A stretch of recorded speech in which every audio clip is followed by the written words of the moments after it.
Sad story, though, about the Lavoisiers. Does anybody know what happened to them? That's right.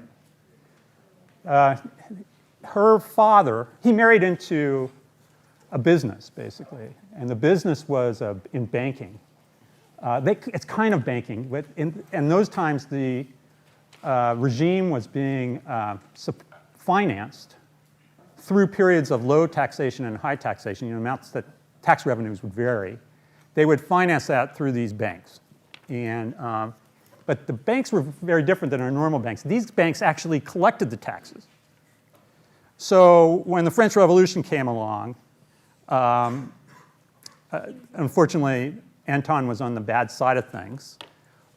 He had the opportunity to escape France, but decided to face the jury in those days, a jury of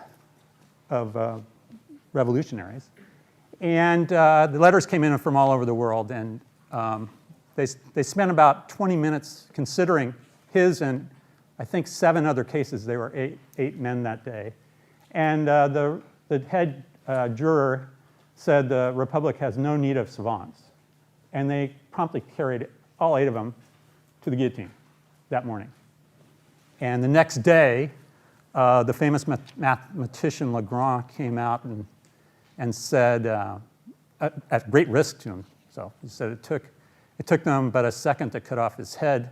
It'll take France 100 years to grow another like it, which was, that sort of could have been on his tombstone if they had allowed him a tombstone.